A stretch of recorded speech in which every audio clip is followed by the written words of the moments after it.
Valentino Rossi hampir dibuat frustrasi untuk kalahkan Casey Stoner. Sebagai salah satu pembalap terbaik yang pernah dimiliki MotoGP, Rossi dikenal memiliki banyak rival di lintasan balap dan salah satunya adalah Stoner. Rossi dan Stoner dikenal sebagai rival terbaik yang pernah hadir di ajang balapan MotoGP. Rossi pun mengakui bahwa rider asal Australia itu sebagai salah satu lawan tersulitnya. Bahkan Stoner sempat membuat Rossi berpikir keras untuk bisa menjadi juara MotoGP. Semua itu berawal dari Rossi yang tak pernah juara lagi sejak musim 2006 hingga 2007. Pada MotoGP 2006, Rossi finish sebagai runner-up dan kalah dari Nicky Hayden yang tergabung di tim Repsol Honda. Lalu ketika Rossi mencoba bangkit di MotoGP 2007, ia justru gagal lagi dan hanya finish di posisi ketiga pada akhir musim tersebut. Pada MotoGP 2007, Rossi kalah saing dengan Stoner. Pembalap asal Australia itu mencetak sejarah karena menjadi pembalap Ducati pertama yang mampu menguasai gelar juara dunia MotoGP. Keberhasilan Stoner itu membuat Rossi benar-benar frustrasi karena ia kembali gagal untuk menjadi juara. Padahal di musim 2007 itu The Doctor sudah melakukan berbagai cara agar bisa mengalahkan Stoner, termasuk dengan meminta masukan kepada sahabatnya Uchiyo Salucci. Seperti pada MotoGP Amerika Serikat 2007 di sirkuit Laguna Seca, Rossi mencari solusi bersama Salucci untuk mengalahkan Stoner. Namun, Rossi nyatanya cuma bisa finish di urutan keempat, sedangkan Stoner mampu memenangkan seri Amerika Serikat tersebut. Sekian tahun lalu, rivalitas Casey Stoner dan Valentino Rossi sempat memanaskan MotoGP.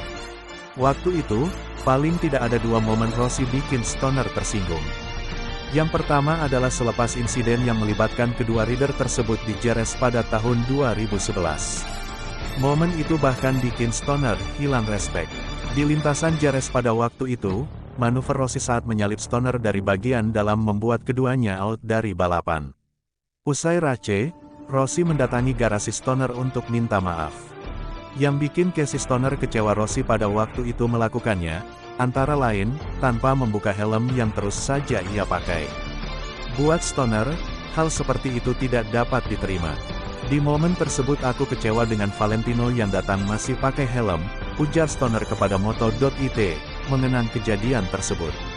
Tindakan Valentino Rossi pada waktu itu pun kemudian membuat Stoner terpancing melontarkan komentar, yang pada masanya amat ramai dibahas, mengenai ambisi The Doctor yang kelewat besar ketimbang talentanya. Buatku, ketika ia kembali ke box untuk minta maaf tapi masih pakai sarung tangan, helm, aku sama sekali tidak respek.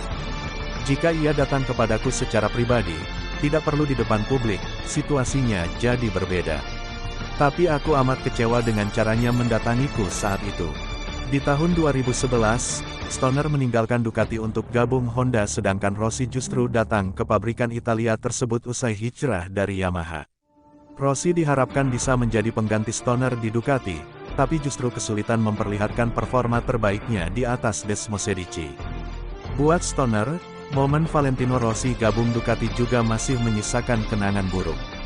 Ia menyebut, Valentino Rossi dan krunya kelewat arogan saat masuk ke Ducati. Orang harus ingat bahwa aku punya banyak rekan dekat di Ducati. Jadi walaupun aku tidak lagi di sana, masih ada mekanik, engineer, dan banyak orang lain yang dekat denganku.